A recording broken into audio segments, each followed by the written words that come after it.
YouTube, welcome back to the channel. Greatly appreciate you popping into the video today. My favorite time of year, the off season. A little bit of a sour taste in my mouth, and if you don't know why, go ahead and take a peek at the last video. I greatly appreciate the support. Hit the like button. Hit the subscribe button. It's greatly appreciated. The most daunting page, I think, every year because of certain players being in it, and this year is no different. Our absolute stud sophomore right guard wants to leave because our coach prestige dropped to a B minus. How? I don't know. It doesn't make really any sense to me. The only thing I can think of is we're 0-4, or 0-5 in bowl games. But the other thing is he needs an A minus, and because our offensive coordinator left, it no longer gets bumped down a letter grade. So that is the big reason here. We have 7 persuasions, and the top ones are kind of the ones that we're looking at the most, right? We cannot lose both of these right guards. It just can't happen. But he's impact. He typically gets a good amount of skill points. Kafka, we played him quite a bit last year, but brand exposure is kind of an issue. Berrien wants to leave because of play style. So there's a lot of young guys on here, like Fantu's. He's behind 2 other guys, right? So is he really somebody that we need to bring back? Not, more than likely not, right? Seagal would be really nice. He's a contact seeker, but he has 89 speed, 92 excel, right? So we can work on his speed a little bit, and he's going to be that next big thing at running back. He's a star development guy. So we're going to really try to get him back, and it didn't work. Sick. We're going to go Berrien. Berrien's going to decide to stay. He only has 83 speed, so he's probably going to get moved from Mike linebacker. Valentine leaves. Oh, unbelievable. Kafka leaves. Hewitt leaves. Sinet leaves. We have one more. Seagal's gone, right? Berrien stays. He's a normal dev. He's an impact dev. I mean, I think we got to go Brock, right? Since we just lost a right guard. Okay, so he decides to stay. That is just a very disappointing players leaving. If we look at our coach tree, we're not quite here yet. We're 0-5 in playoff games. We're 0-4 in playoff games. We just cannot. I mean, we just can't get over that hump for whatever reason. It's kind of sickening, if I'm being completely honest with you. Just a very disappointing players leaving session. Recruiting board is all set up. We'll take a look at that probably towards the end of the process. Realistically, I'm just filling out our depth, using the team needs and different things like that. There wasn't a whole lot of interest from 4-stars, and I think a lot of it's coming down to playing time now, and that's why a lot of people are transferring, right? So that's kind of where we're at. So we'll check in with that a little bit later on, but we are going to look at draft results. We had right tackle go first round. We had a second right tackle go first round. These two are really good. So that's going to really help our pro potential, especially on the O-line. Baker went in the 3rd round, along with Carrion, Longo also. So we had 3 right tackles taken, which is absolutely insane. Cornerback, excuse me. Stroud went in the 5th. Renner went in the 6th. Oh, as long as he can stay healthy, this man was always hurt.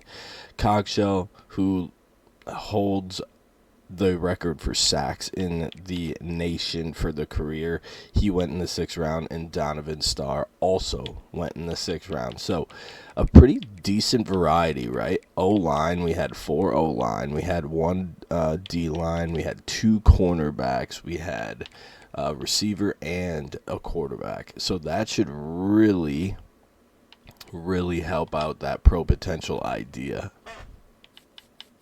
National Signing Day. I know I said I was going to give you a little bit of updates, but quite frankly, I was getting pretty frustrated. So I just went ahead and went through it. As you can see, we lost a lot of battles. Another thing that happened, and I should have probably just, popped in and gave you the update. I was in first on 4 stars in the portal. And it got to week 3, and all of a sudden their playing time dropped to an F. Don't know why. So we had to back out of those players, which, again, just super annoying. I don't understand why.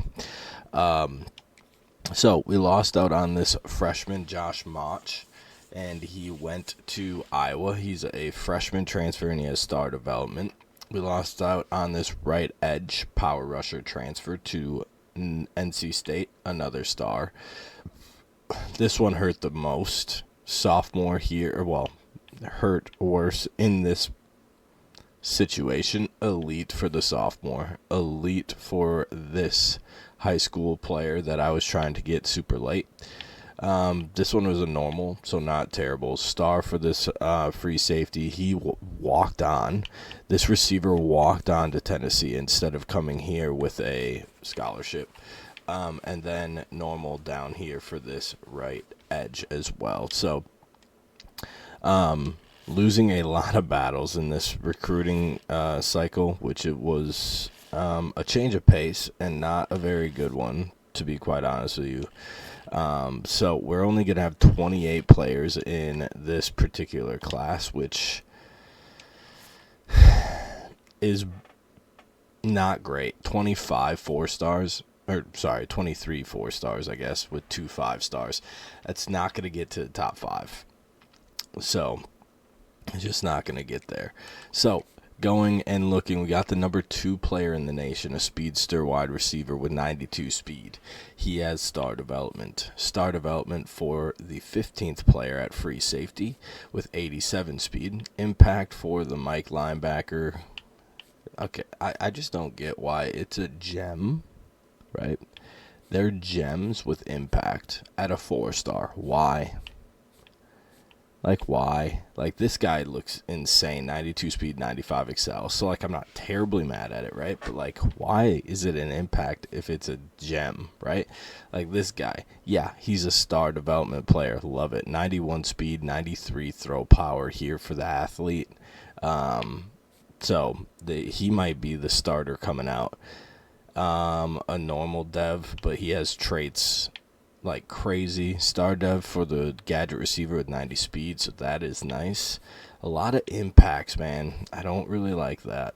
A star for the receiver from Tallahassee, Florida. Don't know anything about him, but he has star development. Same thing here from the guy from Virginia. He has a star development. Elite for the right guard, down at the 347th player.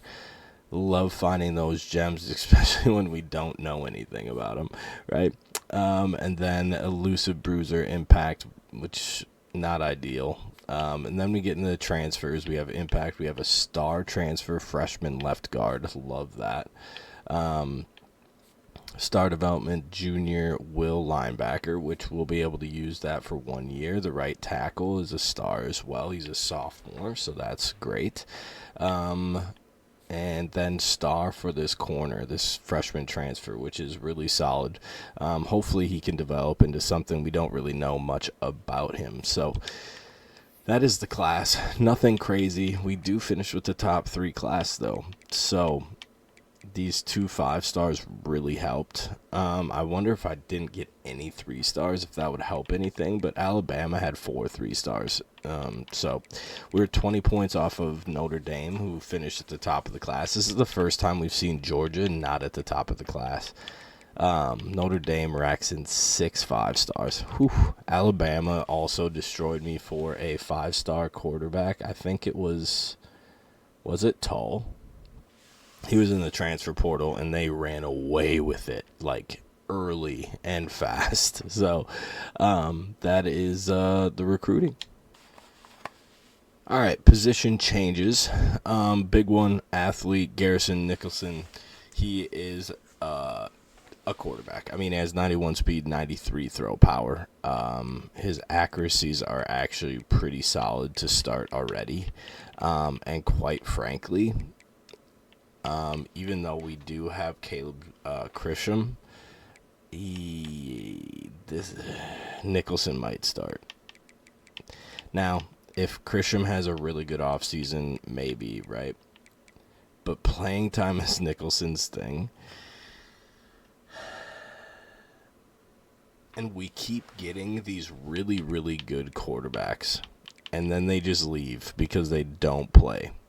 So we really have to make a decision here on what we're going to do there. We're really thin at running back.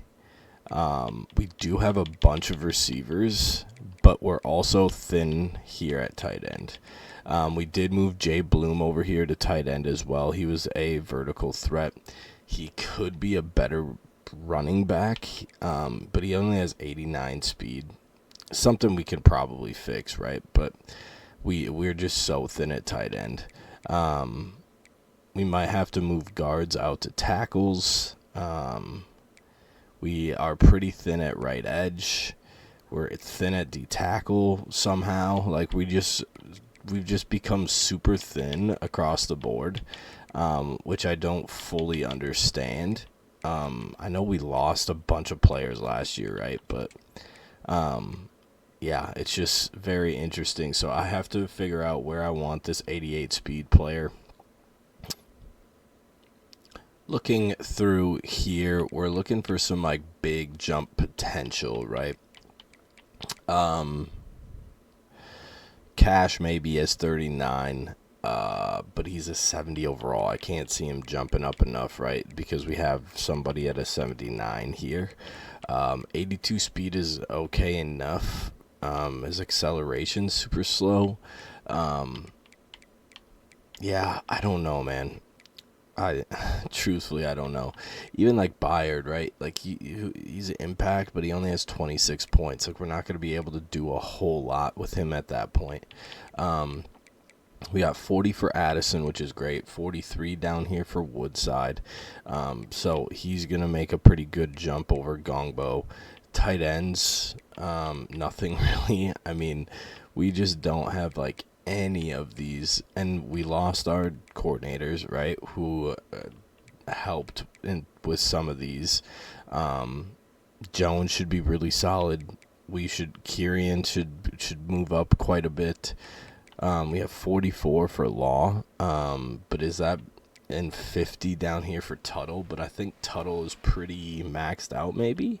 But they're both star development, so those guys should make a big jump, and we could move them around a little bit. Folkerts is going to get his 30. We have 80 for Tony Wagner. Whoa, what? That is by far the most I've ever seen. Oh, that is insane.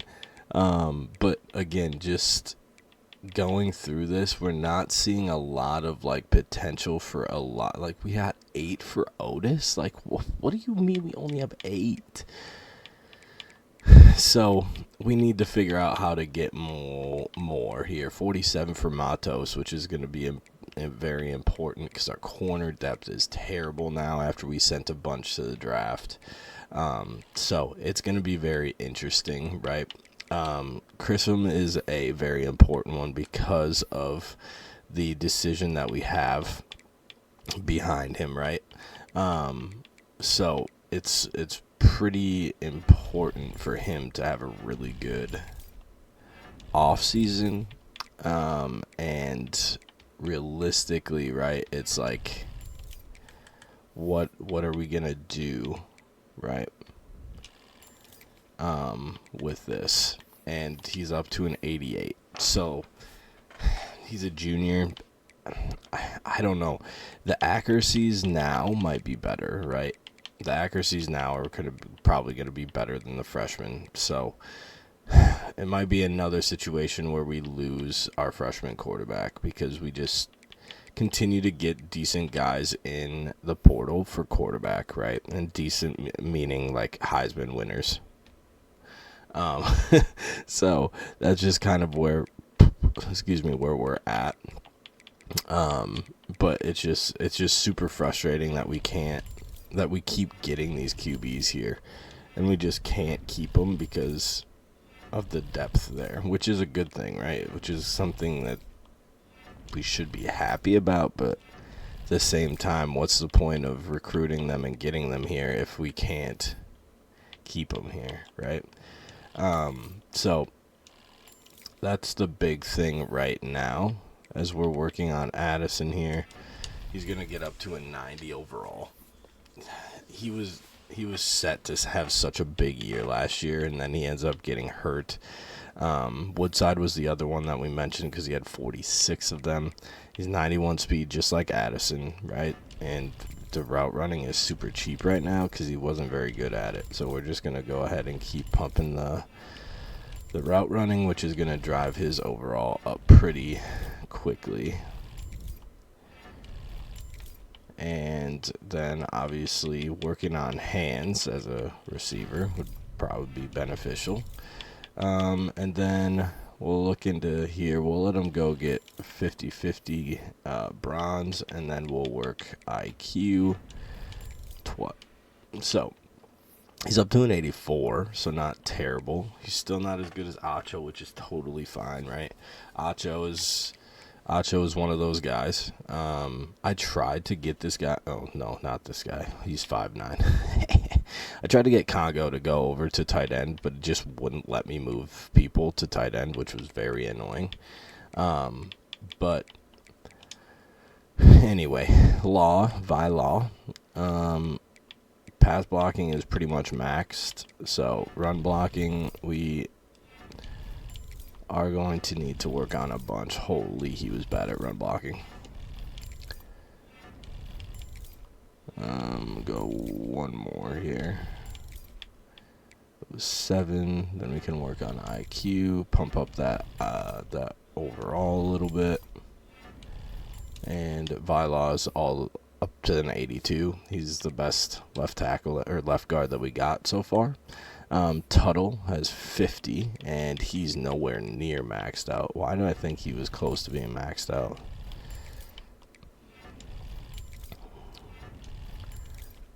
So we'll get to 89 there. We'll get to 89 here, and then we'll work footwork. And then hit IQ. And then can we get into here? No. Alright, so Tuttle's up to an 84 after 50 skill points. So these two are going to be, well, we'll have to see. I'm not going to say they're going to be and they're not going to be. The redshirt freshman here, right, with 34 is going to be something that we look at. The big one that I wanted to get to is this guy. Like, how do we have 80? That's absolutely insane. Everything is super expensive, though. Holy. We'll get to 89 there. Power's 95. Holy. This dude is unreal. Good Lord.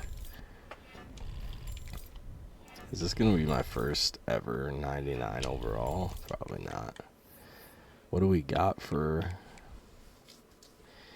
inside shield? We do run the ball quite a bit. We're up to a 3. We don't have anything, so we'll go in strong grip there. All right. 97. That's insane, man. Holy. This dude is unbelievable. That's crazy. That is insane work. Absolutely insane work.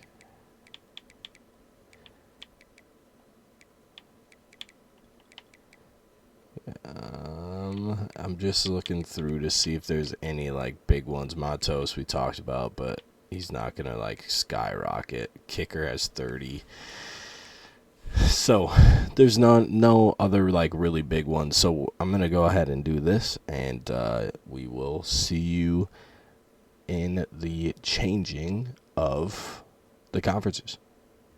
Now to the chaos. We have yet again 4 independent schools getting promoted here in year 5. So Coastal Carolina, Delaware, Georgia State, and Ohio all get promoted. That means the bottom 4 from the Conference USA, Charlotte, Kent State, Missouri State, and New Mexico all fall to the independent. Missouri has kind of been flip-flopping, it feels like. Missouri State, excuse me, between Conference USA and independent. It's like they get a good recruiting class when they're in Conference USA because of their conference prestige going up slightly, maybe. But then that off year, right, when they're trying to get those guys developed, they fall back to the independent, and it just seems like a cycle for them. As you continue to look and see, we talked a lot about there was not very many controversial ones, and it was all right here. Jack State does get dropped instead of Louisiana Tech, just simply because they lost to Louisiana Tech. So that one, and then just figuring out Old Dominion went 1-2 against the other 4-8 teams, and the other two won 2 of them. So yeah, it was pretty straightforward this time, as you saw in last video. So not anything terribly challenging as far as that. Here are the new look conferences with all the teams in there. Obviously, if it's a green, they got promoted. So if you are new to the channel, that's how that goes. If you have been here for a while, you get to see the changing here. And I did take the overalls out, I think 2 years ago, just so we can see it in one screen. We don't have to worry about scrolling and those different types of things. Realistically, and we talked about this in the last episode as well, but just touching on it, Minnesota, obviously a little bit biased here, but this is the first time that they get demoted from the Pac-12, I'm pretty sure. Maybe they were started in the ACC.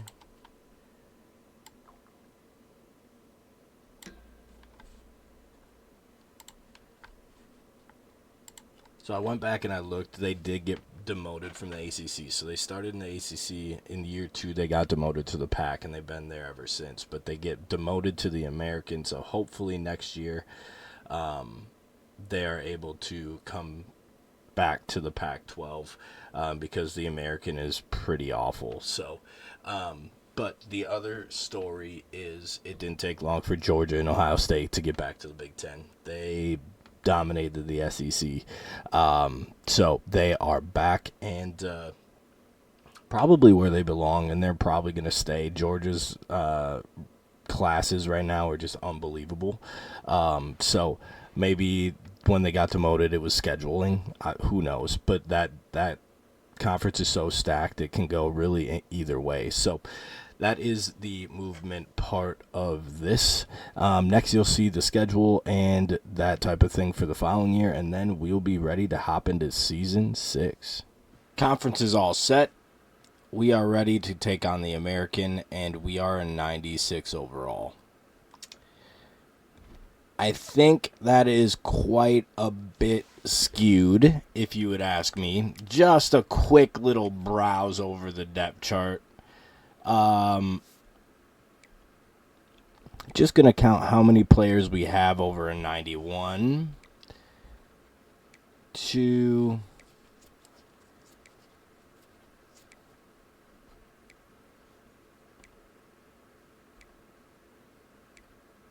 3, 4.